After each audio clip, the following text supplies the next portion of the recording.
إن الحمد لله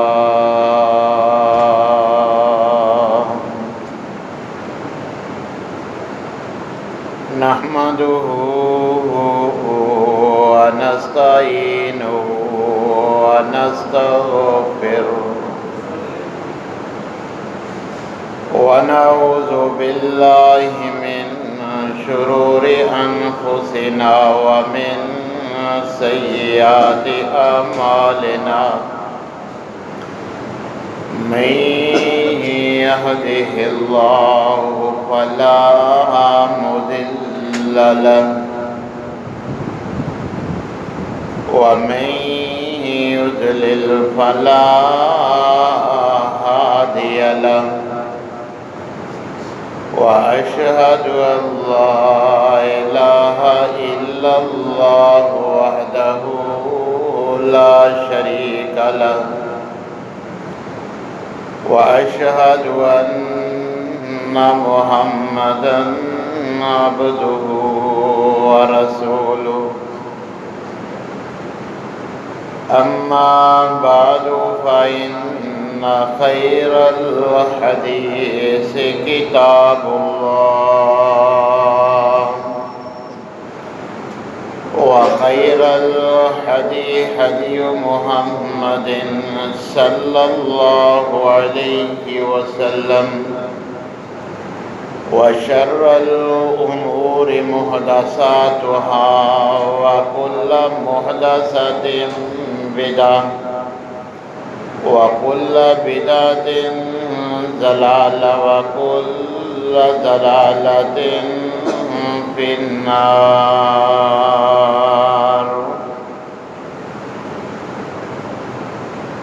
يا أيها الذين آمنوا اتقوا الله حق تقاته ولا تموتن إلا وأنتم مسلمون. يا أيها الناس اتقوا ربكم الذي خلقكم من نفس واحدة وخلق منها زوجها وبث منهما رجالا كثيرا ونساء واتقوا الله الذي تساءلون به والأرحام إن الله كان عليكم رقيبا.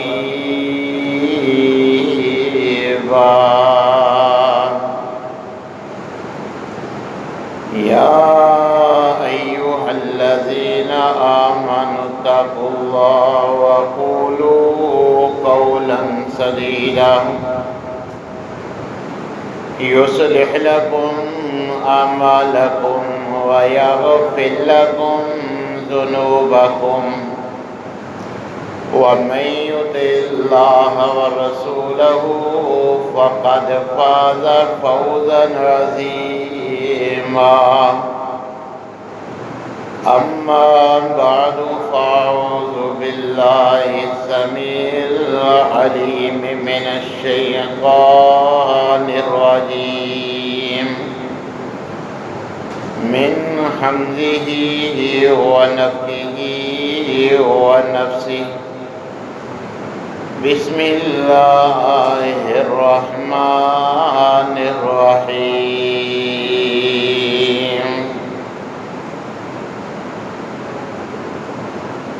قال الله عز وجل في التنزيل واعبدوا الله ولا تشركوا به شيئا وبالوالدين إحسانا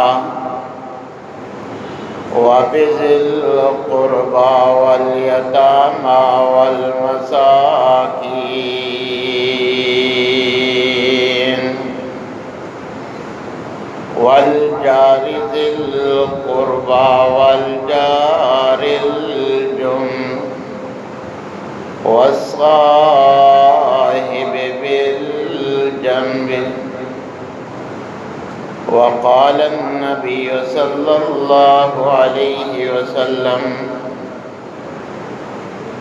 والله لا يؤمن والله لا يؤمن والله لا يؤمن. قيل: من يا رسول الله؟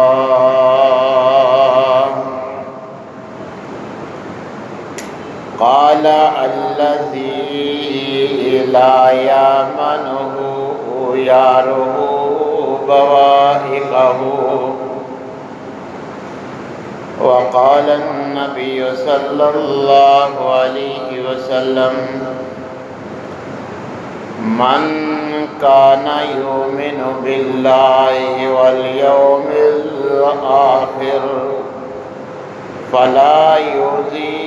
جاره. وقال النبي صلى الله عليه وسلم: من آذى جاره فقد آذاني، ومن آذاني فقد آذى الله، ومن حارب جاره فقد حاربني،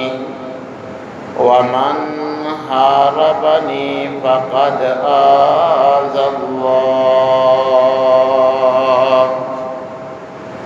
تمام قسم کی تعریفات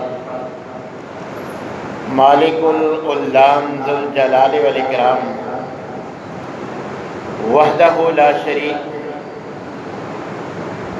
مالکی کائنات اور خالقی ارض و سما کے لیے لاکھوں کروڑوں درود و سلام اس ہستی اقدس و مقدس کے اوپر جن کا نام نامی اسم گرامی جناب محمد الرسول اللہ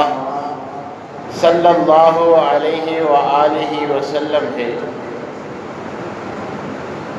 سامعین محترم، اللہ جل شانہ نے جو ہم پر حقوق رکھے ہیں ان میں سے بعض کا تعلق اللہ احکم الحاکمین کے ساتھ ہے جنہیں حقوق اللہ کہا جاتا ہے،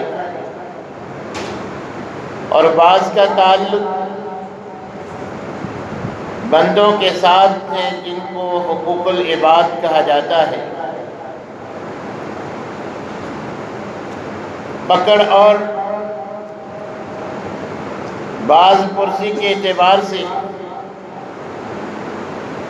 حقوق اللہ سے بھی زیادہ حقوق العباد اہم ہیں. اللہ تو غفور الرحیم ہے، بغیر معافی کے بھی شرک کے علاوہ باقی گناہ معاف فرما دیتے ہیں، اور جب اللہ سے معافی مانگ لی جائے تو اللہ احکم الحاکمین کبیرہ و صغیرہ سبھی کو معاف فرما دیتے ہیں. جو کہ حقوق العباد کے لیے اللہ جل شانہ نے بھی معافی کے لیے اس بندے کی معافی لازمی شرط قرار دی ہے کہ جس انسان کا حق آپ نے مارا ہے، جب تک وہ آپ کو اپنا حق معاف نہیں کر دیتا اللہ احکم الحاکمین بھی معاف نہیں فرمائیں گے. اور آپ احباب جانتے ہیں اللہ کو منانا، اللہ کو راضی کرنا اور اللہ کا معاف کر دینا آسان ہے، اور انسان سے معافی کتنی مشکل ہے، اور انسان معاف کس انداز میں کرتا ہے کہ آپ احباب بخوبی جانتے ہیں. حقوق العباد میں سے سر فہرست والدین کا حق ہے. تو اللہ جل شانہ نے قرآن کریم میں جہاں اپنا حق اپنی عبادت کا حکم دیا، وہاں ساتھ حقوق العباد کی اہمیت کے پیش نظر بعض حقوق العباد کا بھی ذکر فرمایا۔ اللہ جل شانہ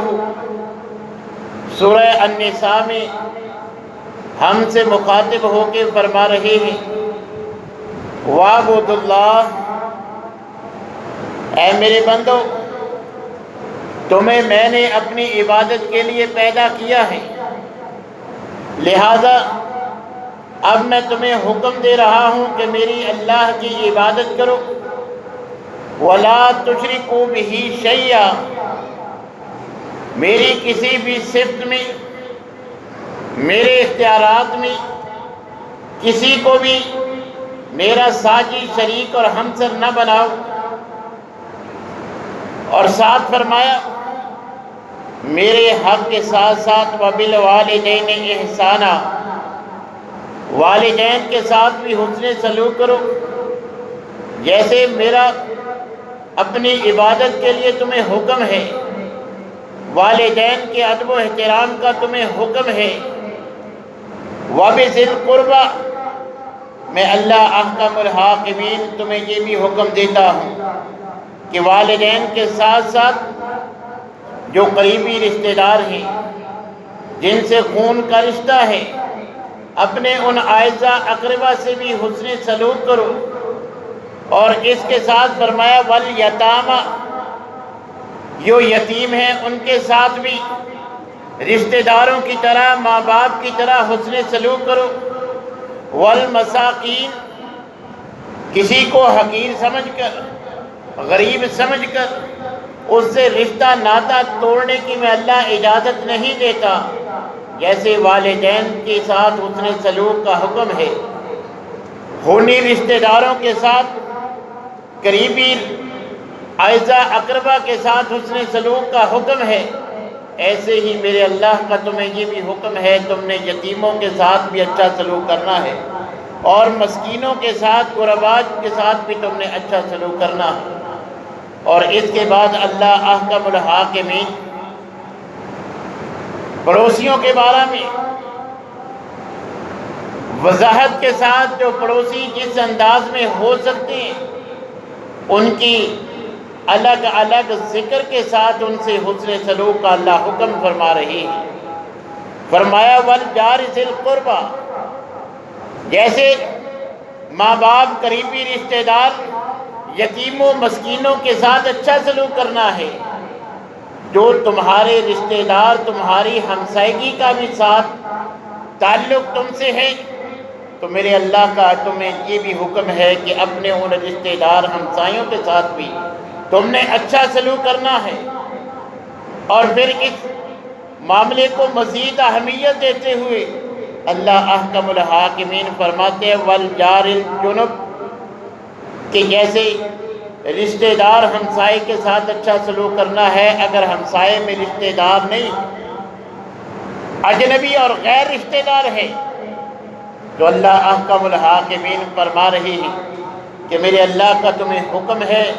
جیسے رشتہ دار پڑوسی کے ساتھ اچھا سلوک کرنا ہے، غیر رشتہ دار اجنبی پڑوسی کے ساتھ، اس ہمسائے کے ساتھ بھی ویسے ہی حسن سلوک کرنا ہے۔ اور فرمایا والصاحب بالجنب، جو تمہارا ساتھی ہے، جو تمہاری ہمسائیگی کا تعلق تم سے رکھتا ہے، تمہارا ہم نشین ہے، میرے اللہ کا تمہیں حکم ہے کہ اس کے ساتھ بھی تم نے اچھا برتاؤ کرنا ہے۔ سامعین محترم، آج جب ہم اپنے معاشرے کی حالت دیکھتے، ہمسائیگی کا جو دین ہمیں حکم دے رہا ہے، جب ہم اپنے گریبانوں میں جھانکتے ہیں کہ دین اسلام نے جس معاملے کو اس قدر اہمیت دی ہے، آج میں اور آپ اس کی جتنا فکر نہیں کرتے۔ جس کو اللہ نے اپنی عبادت کے ساتھ اسی آیت کریمہ میں جیسے اپنی عبادت کا حکم دیا، ویسے ہی ہمسائے کے ساتھ اچھے سلوک کا حکم دیا۔ یاد رکھو، اگر ہم عبادت کرتے رہیں، ہمسائے کے ساتھ اچھا سلوک نہ کریں، تو اللہ احکم الحاکمین بھی ہمارے ساتھ اچھا برتاؤ اور اچھا سلوک نہیں کرے گا۔ اور اس معاملے کا اس قدر اہمیت ہے جسے میں اور آپ عارضی سمجھتے ہیں، معمولی معمولی بات پہ سال ہر سال کے جھگڑے، اور ہر ہمسائے کی کوشش ہوتی ہے تعمیر کا معاملہ ہو یا پھر زرعی زمین کا معاملہ ہو، اس کی کوشش ہوتی ہے کہ دوسرے کی جتنی زمین میری طرف آ جائے، جتنا میں اس کا حصہ حاصل کر سکتا ہوں وہ تگ و دو کرتا ہے، ہیلے بہانے جو بھی انداز اپنا سکتا ہے وہ اپنانے سے گریز نہیں کرتا۔ حالانکہ نبی کریم علیہ السلام نے فرمایا کہ جو ہمسائے کے ساتھ ایسا رویہ رکھتا ہے وہ ایمان کا دعوے دار ہو سکتا ہے، مومن نہیں۔ 3 مرتبہ زبان رسالت سے نبی کریم علیہ السلام نے فرمایا،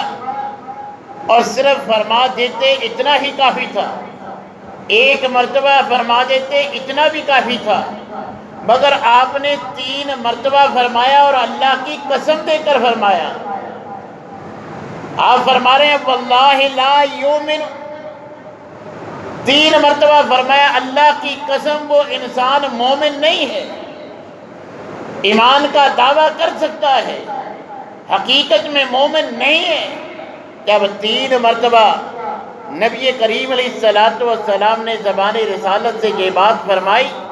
کہ اللہ کی قسم وہ بندہ مومن نہیں، صحابہ چونک جاتے ہیں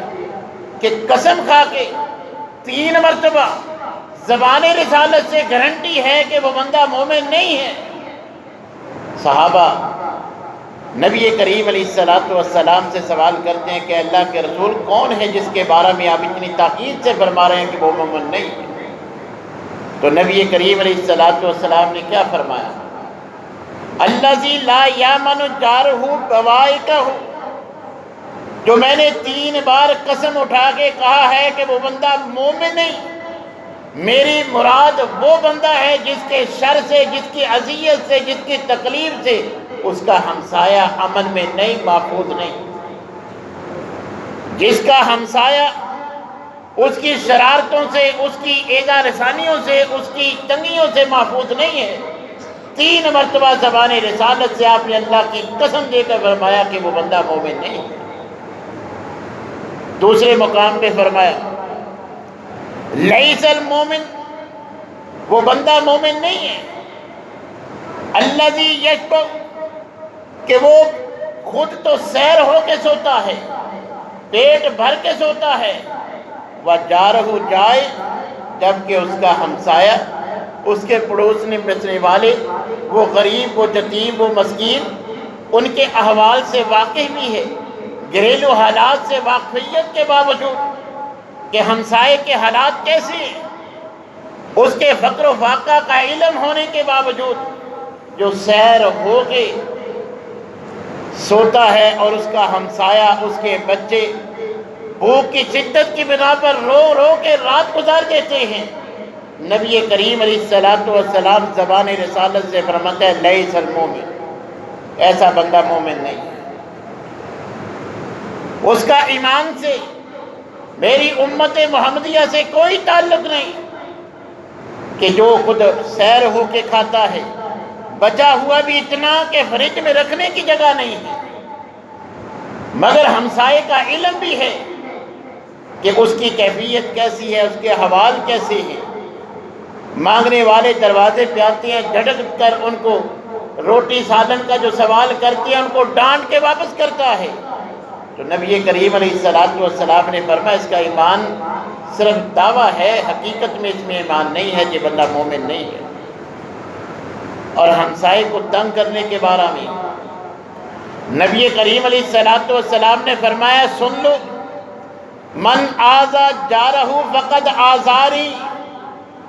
اپنے ہمسائے کو، اپنے پڑوسی کو اذیت دینا خواہ کسی انداز میں بھی ہو، ہم تو اس کو جرم ہی نہیں سمجھتے۔ اپنا گھر صاف کرنے کے لیے گھر جو ہے وہ صفائی والی سے صفائی کرواتے ہیں، دھلاتے ہیں، ساری گلی محلے میں پانی پانی ہو جاتا ہے، ہمیں کسی کی فکر نہیں، لوگوں نے گزرنا ہے، ہمیں اس کی پرواہ نہیں، کوئی تنگ ہوتا ہے ہو، ہمیں اس سے کیا، ہم نے تو اپنا گھر صاف رکھنا ہے۔ تو یاد رکھو نبی کریم علیہ السلام نے فرمایا من آذا جارہ فقد آذانی، جس نے ہمسائے کو تنگ کیا اس نے ہمسائے کو نہیں، مجھ محمد صلی اللہ علیہ وسلم کو تنگ کیا۔ میں نے حکم دیا تھا تنگ نہیں کرنا، پھر بھی اس نے تنگ کر کے مجھ محمد صلی اللہ علیہ وسلم کو اذیت پہنچائی ہے، میری نافرمانی کی ہے۔ اور یاد رکھو، من آذانی فقد آذ اللہ، جو مجھے اذیت پہنچائے، مجھے تو اللہ نے بھیجا ہے یہ بتلانے کے لیے کہ میں تمہیں بتلاؤں، یہ تو اللہ نے میری ڈیوٹی لگائی ہے کہ میں تمہیں بتلاؤں، سمجھاؤں، حکم دوں کہ ہمسائے کے ساتھ اچھا سلوک کرنا ہے، مگر جو نہ کرے مجھے اذیت دے گا۔ مجھے اذیت دینا کہ اللہ احکم الحاکمین کو اذیت دینا ہے۔ من حارب جارہ، معمولی بات سے ہمسائے کے ساتھ لڑائی، یہ ہمسائے کے ساتھ نہیں، مجھ محمد صلی اللہ علیہ وسلم سے لڑائی ہے، اور مجھ محمد صلی اللہ علیہ وسلم سے لڑائی مجھ سے نہیں بلکہ اللہ احکم الحاکمین سے اللہ، یہ اللہ کو اذیت پہنچانا ہے۔ تو اس لیے میرے بھائیوں، یہ معمولی معاملہ نہیں، اللہ کی نظر میں ہمسائیگی کا مقام اتنا ہے، اس قدر اللہ کے ہاں ہمسائیگی کے حقوق کا مقام ہے۔ نبی کریم علیہ السلام فرماتے ہیں، ما زال جبریل یوصینی بالجار، کہ جب بھی جبرائیل علیہ السلام اللہ کی جانب سے کوئی وحی، کوئی پیغام لے کے آتے، ساتھ مجھے ہمسائے کے ساتھ اچھے برتاؤ کا بھی ذکر فرماتے، اس کی بھی مجھے وصیت کرتے۔ ان کی کثرت کے ساتھ بار بار تاکید کی بنا پر میں محمد صلی اللہ علیہ وسلم اللہ کے بارے میں یہ سمجھ لیا کہ اللہ جبریل علیہ السلام کے ذریعے بار بار مجھے اس کے ساتھ اچھے سلوک کا ہر بار ہر حکم کے ساتھ تاکید جو کر رہے ہیں، میرے ذہن میں یہ بات بیٹھ گئی، ظننت انہ سیورثہ، کہ اس قدر ہمسائیگی کے حقوق کا اللہ جو حکم دے رہے ہیں، مجھے گمان ٹھہر گیا کہ کہیں ہمسائے کو وراثت میں سے حقدار نہ بنا دیا جائے، کہ ہر حکم کے بعد ہر وحی کے ساتھ بار بار مجھے وصیت کی جا رہی ہے کہ ہمسائیگی کے ساتھ اچھے سلوک کا ان کو حکم دیجیے۔ مسلمانوں کو، اپنے صحابہ کو، اپنے امتیوں کو ہمسائے کے ساتھ اچھے سلوک کا حکم دیجیے۔ کثرت سے احکام کی بنا پر، بار بار وصیت اور نصیحت کی بنا پر نبی صلی اللہ علیہ وسلم فرماتے ہیں، میں نے گمان کیا شاید وراثت میں سے بھی ہمسائے کو اللہ تعالیٰ جو ہے وہ حقدار بنا دے گا۔ اس قدر کثرت کے ساتھ نبی صلی اللہ علیہ وسلم کو ہمسائے کے ساتھ اچھے سلوک کی جناب جبرائیل علیہ السلام کے ذریعے اللہ نے تاکید فرمائی۔ یہی وجہ ہے کہ نبی کریم علیہ السلام نے اس معاملے کے پیچھے نظر فرمایا، لا يدخل الجنہ من لا یامن جارہ بوائقہ۔ صحیح مسلم کے الفاظ، نبی کریم علیہ السلام نے فرمایا، جس کی شرارتوں سے، جس کی تکلیفوں سے اس کا ہمسایہ محفوظ نہیں ہے، جس کا ہمسایہ اس سے تنگ ہے، زبان رسالت سے فرمایا لا يدخل الجنہ، وہ جنت کے خواب دیکھ سکتا ہے، جنت میں داخل نہیں ہو سکتا۔ وہ سمجھ سکتا ہے کہ میں بڑا اچھا ہوں، میں بڑی عبادات کرتا ہوں، میں بڑے نیک کرتا ہوں، بڑے حج کیے، بڑے عمرے، بڑے جو ہے وہ لمبے چوڑے صدقات و خیرات، مگر نبی کریم علیہ السلام نے فرمایا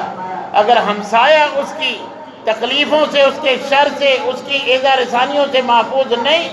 ایسا انسان اپنی اعمال کی بنا پر جنت میں داخل نہیں ہو سکتا۔ یہ ہمسائے کے ساتھ ایسا تعلق اس کو جنت سے محروم کر دیتا ہے۔ نبی کریم علیہ السلام نے فرمایا من کان یؤمن باللہ والیوم الآخر، صحیح بخاری کے الفاظ، یاد رکھو جس کا مومن ہونے کا دعویٰ ہے، جو یہ دعویٰ رکھتا ہے کہ میں اللہ پر اور آخرت پر ایمان رکھتا ہوں، جو مومن ہونے کا دعوے دار ہے، اب اس کا یہ ایمان اس سے تقاضا کرتا ہے فلا یؤذی جارہ، کہ وہ اپنے پڑوسی کو، اپنے ہمسائے کو تکلیف نہ دے۔ جو ایمان کا دعوے دار ہے، اب جو ایمان اس سے تقاضا کرتا ہے کہ ہمسائے کے ساتھ اچھا سلوک کرے، اسے کوئی تکلیف نہ دے۔ نبی کریم علیہ الصلوۃ والسلام تو عورتوں سے مخاطب ہو کے فرما رہے ہیں، یا نساء المسلمات، کہ مسلمان خواتین، لا تحقرن جارۃ لجارتها ولو فرسن شاۃ، کہ اے مسلمان عورتوں، کوئی عورت اپنے ہمسائے کو ہدیہ دینے میں اگر اس کے پاس بکری کا ایک کھر، ایک حقیر سی چیز ہی کیوں نہیں جو ضرورت سے زائد ہے، وہ ہمسائے کو تحفہ دے سکتی ہے، اتنی معمولی سی بے قدر چیز بھی اگر وہ ہمسائے کو تحفہ بھیج سکتی ہے، اس کو بھیجنا بھی حقیر نہ جانے۔ تھوڑا سا سالن ہے، تھوڑی سی عام روٹین سے ہٹ کے کوئی کھانا تیار کیا ہے، اگر کہ کم بھیج سکتی ہے کم بھیج دے، کم بھیجنے کو بھی، اس معمولی کو بھی حقیر نہ جانے، اللہ کے ہاں اس کی بڑی قدر و قیمت ہے۔ اسی لیے نبی کریم علیہ الصلوۃ والسلام حضرت ابو ذر سے فرماتے ہیں کہ تم اپنے گھر میں یہ عادت بنا لو، اذا طبخت مرقۃ فاکثر ماءها وتعاہد جیرانها، کہ تم جب سالن بناؤ تو پانی شوربہ ذرا زیادہ رکھو، زیادہ بنے گا، ضرورت سے زائد ہوگا تو پھر آسانی کے ساتھ تم ہمسائے کو ہدیہ دے سکو گے، لہذا پانی زیادہ رکھ لیا کرو، شوربہ زیادہ بنا لیا کرو، تاکہ ہمسائے کو بھی ہدیہ دے سکو، اس سے اللہ کو راضی کر سکو۔ نبی کریم علیہ الصلوۃ والسلام نے فرمایا کہ 3 قسم کے پڑوسی ہیں۔ ایک قسم ان کی ہے جن کا ہمسائے پر صرف ایک حق ہے، وہ غیر مسلم پڑوسی ہے۔ یاد رکھیے، آپ کے ہمسائے میں کوئی عیسائی، یہودی، کوئی غیر مسلم بھی ہے، ہمارا دین ہمیں حکم دیتا ہے اس کے ساتھ بھی تم نے اچھا سلوک کرنا ہے۔ ہاں، شرعی لحاظ سے نصوص موجود ہیں، کیونکہ اس کا مذہب الگ ہے، ہمارا مذہب اور ہے، اس کے جو مذہبی تہوار ہیں، کرسمس پہ اس کو کیک نہیں دینا، ساتھ والے کی ہولی تہوار میں شامل نہیں ہونا، ایسے موقع پہ اس کو تحفے تحائف نہیں دینے، مذہب سے ہٹ کر اس کے ساتھ اچھا سلوک کرنا ہے۔ اس کے مہمان آئے، گراج میں گاڑی کھڑی کرنے کا کہے، خوشی کے ساتھ اجازت دو، اور کوئی ایسی ضروریات ہیں اس کی خوشی غمی کے لمحات میں جو تم اس کو فائدہ دے سکتے ہو یا جس کا وہ تقاضا کرتا ہے، ہمارا دین ہم سے تقاضا کرتا ہے کہ وہ کام کرو، بس اس کے مذہبی تہوار میں تم نے شامل نہیں ہونا، جو اس کے مذہب کے معاملات ہیں ان میں تم نے شرکت نہیں کرنے، اس کے علاوہ جو اخلاقی کام ہیں جس سے تم ایک دوسرے کو فائدہ پہنچا سکتے ہو، اس کی بے شمار صورتیں ہیں جو ہمسایہ ایک دوسرے سے فائدہ پہنچا سکتا ہے۔ ہمارا دین کہتا ہے غیر مسلم ہمسایہ بھی ہے، اس کا ہمسائیگی کا ایک حق تمہارے اوپر ہے جو تم نے اس سے احسن انداز میں ادا کرنا ہے۔ غیر مسلم ہے تو اس سے بھی اچھا سلوک، مگر دوسری قسم کے ہمسائے وہ ہیں جو مسلمان بھی ہیں، فرمایا کہ ان کا تمہارے اوپر ڈبل حق ہے، ایک ہے ہمسایہ، دوسرا مسلمان بھی ہے، لہذا مذہبی معاملات میں بھی تم نے ان کے ساتھ معاونت کرنی ہے۔ تمہارے خوشی غمی کے لمحات آتے ہیں، رمضان میں راشن کا اہتمام کرنا ہے، عید پہ ان کے بچوں کو کپڑے میسر نہیں ہیں، تم ان کے احوال سے واقف ہو کہ ہمسائے کے ان کا باپ کہاں ہے، زندہ ہے یا مر چکا، تم جانتے ہو، ان کی کنڈیشن کو جانتے ہو، گلی محلے میں کون یتیم ہے، کون بیوہ، تمہیں اس کی خبر ہے۔ ایسے مسلمان ہمسایوں کے تمہارے اوپر 2 حق ہیں کہ ایسے مذہبی اور اہم معاملات میں بھی تم نے ان کے ساتھ تعاون کرنا ہے، اور ویسے بھی جیسے نبی صلی اللہ علیہ وسلم نے فرمایا تھوڑا سا سالن بھیج کے ان کے ساتھ تم تعاون کر سکتے ہو، اس کو بھی حقیر نہ جانو۔ ایک صحابی نبی صلی اللہ علیہ وسلم کے پاس آ کے اپنے ہمسائے کی تنگی کا ذکر کرتا ہے، نبی کریم علیہ الصلوۃ والسلام 3 صحابہ کرام جناب ابو بکر، جناب عمر اور حضرت علی رضوان اللہ علیہ مجمعین کو حکم دیتے ہیں کہ بھئی جاؤ، مسجد کے دروازے کے پاس کھڑے ہو کے بآواز بلند پکار پکار کے یہ اعلان کر دو، میری طرف سے تمام مسلمانوں تک یہ پیغام پہنچا دو کہ 40 گھروں تک ہمسائیگی ہے جن کے ساتھ تمہیں حسن سلوک کا اللہ نے حکم دیا ہے، اور ساتھ یہ بھی اعلان کر دو جس کا ہمسایہ اس کی تنگی سے، اس کی شرارت سے، اس کی اذیت سے محفوظ نہیں، مسجد کے دروازے پہ صحابہ کی زبان سے آپ نے اعلان کروا دیا ایسا انسان جنت میں نہیں جا سکتا۔ ان 3 صحابہ کو مسجد کے دروازے کے پاس بلند آواز سے اعلان کرنے کا حکم دیا کہ ہمسائے کی 40 گھروں تک ہے جس کا تم نے لحاظ رکھنا ہے، یاد رکھو جس کا ہمسایہ اس سے امن میں نہیں ہے وہ انسان جنت میں نہیں جا سکتا۔ حضرت عائشہ پوچھتی ہیں کہ اللہ کے رسول اب آپ نے تو 40 گھر تک ہمسائے کی، مگر ہمارے احوال، اب اللہ کا حکم ہے جو بھی بنے جیسے بھی بنے اس فضیلت کو تو پانا ہے، مگر سب کو تو میں نہیں دے سکتی، تو میں کس کو بھیجوں؟ تو نبی صلی اللہ علیہ وسلم نے اس کا حل بتلایا کہ ایسا جس کا دروازہ تیرے دروازے کے زیادہ قریب ہے، اب پورے محلے میں بانٹ نہیں سکتی، وسائل نہیں ہے، جتنا تیرے پاس میسر ہے تیرے دروازے سے، تیرے گیٹ سے، جس کا گیٹ قریب ہے اسی تک وہ تحفہ پہنچا دے، اسی کو ہدیہ دے دے، اللہ کا ملحاقمین اسی سے راضی ہو جائیں گے۔ تو میرے بھائیوں، ہم اس کو معمولی سمجھتے ہیں، معمولی باتوں پہ ہم ہمسائے کے ساتھ سال ہر سال کی ناراضگیاں اور یہ جائیداد میں تھوڑی چند انچ کے فاصلے پر قتل و غارت جو ہے وہ تھوڑی سی جگہ کے لیے کرنے کے لیے ہم تیار ہو جاتے ہیں۔ یہ چند سال کی بات ہے، اپنے جوراباد کا ایک اہم معاملہ، گیٹ پہ اب بورڈ لگا کے تصویر لگا کے اس کی شہادت کا ذکر جو کیا ہوا ہے، صرف گھر کے سامنے، گیٹ کے سامنے گاڑی کھڑی کرنے سے منع کیا گیا۔ جوراباد کے تاجر نے دوسرے مسلمان کو اپنے گھر کے سامنے گاڑی کھڑا کرنے سے منع کیا، اسی پہ تلخ کلامی ہوئی، فوراً اس کو فائر مار کے قتل کر دیا گیا۔ پھر کیس چلا، عدالت نے اس کو بھی پھانسی دے دی کہ ہمارے اپنے جوراباد شہر میں صرف گھر کے آگے گاڑی کھڑی کرنے سے ایک کو قتل کر دیا گیا، دوسرا پھانسی پہ چڑھ گیا۔ ہمارا دین ہم سے کیا تقاضا کرتا ہے؟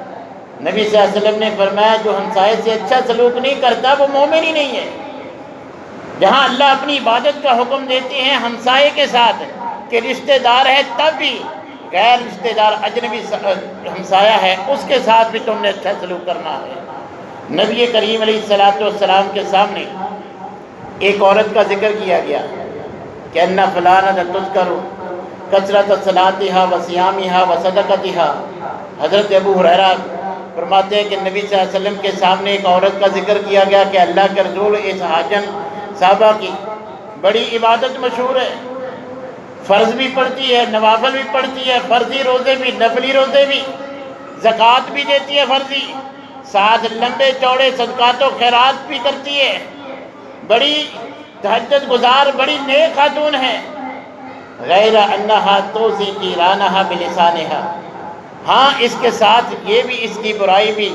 لوگوں کی زبانوں پہ عام ہے کہ نیک تو بڑی ہے مگر بد زبان ہے، اس کی زبان سے اس کا ہمسایہ محفوظ نہیں ہے۔ معمولی سی بات پہ اپنے ہمسایوں کی ماں بہنیں کر دیتی ہے، بد زبان ہے، گلی محلے والے اس کی بد زبانی سے تنگ ہے۔ یہ سننے کے باوجود کہ فرض بھی کرتی ہے، ساتھ نوافل بھی کرتی ہے، زکوٰۃ بھی دیتی ہے، ساتھ صدقات خیرات بھی کرتی ہے، فرضی نماز بھی، نوافل بھی، تہجد گزار بھی، مگر جب آپ نے یہ سنا نا کہ اس کی بد زبانی سے گلی محلے والے تنگ ہیں، قال ہی فی النار، آپ نے فرمایا کہ اس کا ٹھکانہ جہنم ہے۔ چلے وہ فرائض کے ساتھ نوافل بھی ادا کرتی ہے مگر اگر ہمسائے تنگ ہیں اس کا ٹھکانہ جہنم ہے۔ حضرت ابو ہریرہ فرماتے ہیں پھر ایک صحابی نے ایک دوسری عورت کا ذکر کیا کہ اللہ کے رسول فلاں عورت کے بارے میں، اس کی حسن سلوک کے بارے میں یہ بات مشہور ہے کہ وہ اچھے اخلاق کی مالک ہے، گھر والے بھی اس کے حسن اخلاق سے خوش ہیں، گلی محلے والے بھی اس کی تعریف کرتے ہیں، بڑے اچھے اخلاق کی مالک ہے، مگر وہ عبادات میں صرف فرائض پورے کرتی ہے، بس فرضی نمازیں پڑھتی ہے، تہجد کی اللہ نے توفیق نہیں دی، زکوٰۃ تو دیتی ہے مگر نفلی صدقات و خیرات نہیں کرتی۔ ہاں کبھی پنیر کے چند ٹکڑے ضرورت سے زائد ہو جائیں تو وہ کسی کو دے دیتی ہے، بس معمولی سا کو صدقہ کر دیتی ہے۔ کوئی لمبے چوڑے پہلی عورت کی طرح صدقات و خیرات نہیں ہیں، صرف اس کے حسن اخلاق کے چرچے ہیں، سب اس سے متاثر ہیں کہ بڑے اچھے اخلاق کی مالک ہے۔ قال ہی فی الجنہ، آپ نے فرمایا کہ ایسی اگرچہ فرائض ہی پورے کرتی ہے، نفلی عبادت نہیں کرتی، مگر اس کے گھر والے، اس کے ہمسائے اس کے حسن اخلاق کی وجہ سے اس کے شر سے محفوظ ہیں، تو میں زبان رسالت سے گارنٹی دیتا ہوں کہ ایسی عورت جنتی ہے۔ تو اب ہم اپنے گریبانوں میں جان کر دیکھیں کہ ہم عبادات کا تو اہتمام کرتے ہیں، حقوق اللہ کے لیے تو ہم سارے معاملات کرتے ہیں، مگر حقوق العباد کا حال کیا ہے؟ ہم ہمسائے کے ساتھ کیسا سلوک کرتے ہیں؟ زبان رسالت سے آپ سن چکے ہیں 3 مرتبہ اللہ کی قسم اٹھا کے آپ نے فرمایا تھا وہ بندہ مومن نہیں ہے جس کی شرارتوں سے ہمسایہ محفوظ نہیں ہے۔ صحابی پوچھتے ہیں کہ اللہ کے رسول مجھے کیسے پتہ چلے کہ میں اچھا ہوں؟ ہر انسان اپنے آپ کو تو یہی کہتا ہے کہ مجھ سے کون ہے، ہمسا ہو تو سامنے آئی، کوئی بھی اپنے آپ کو برا نہیں جانتا، مگر جو صحابی تھے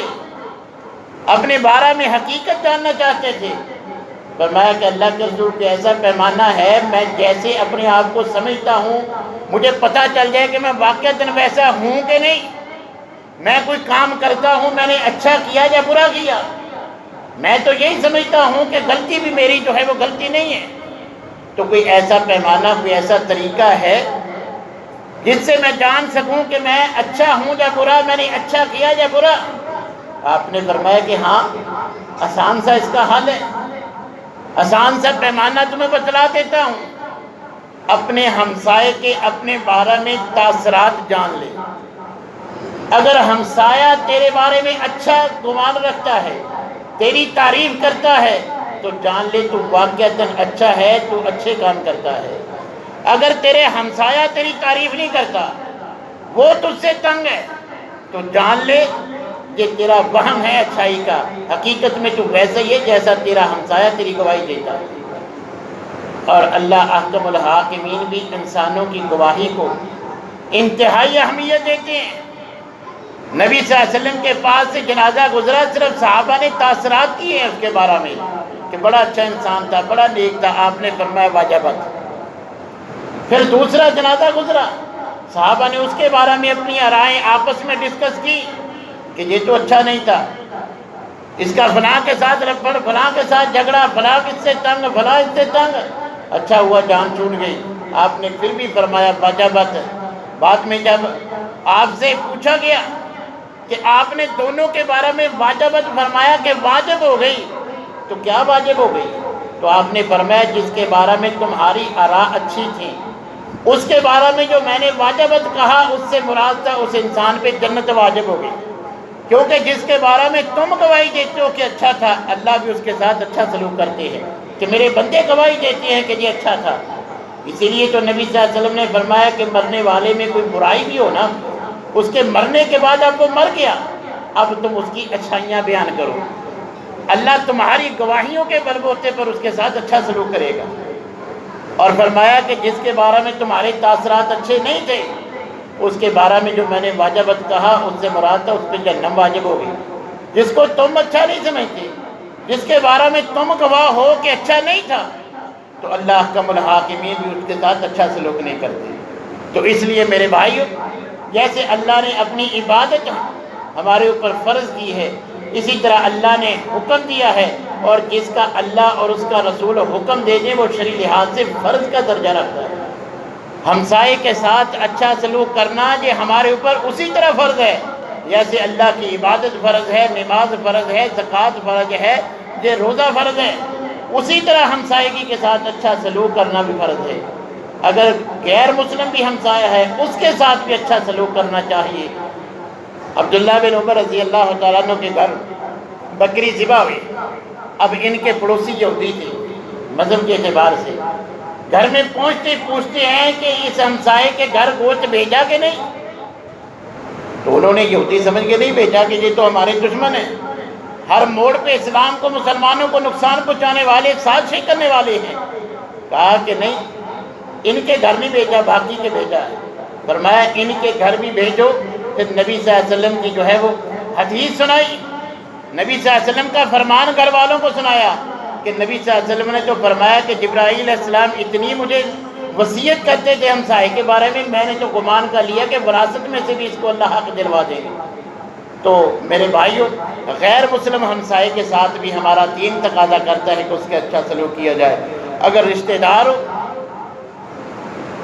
اس کے تو 3 حق ہے ہمارے اوپر، ہمسائیگی کا بھی، مسلمان بھائی ہونے کا بھی، اور تیسرا رشتہ دار ہونے کا بھی۔ وہ تو اور زیادہ جو ہے وہ اللہ احکم الحاکمین کے ہم مقام ہے، اس پر اجر بھی اللہ تعالیٰ زیادہ دیتے ہیں۔ نبی صلی اللہ علیہ وسلم نے فرمایا عام کسی غریب یتیم مسکین کو صدقہ دو گے، صدقے کا اجر ہے، مگر جو برادری میں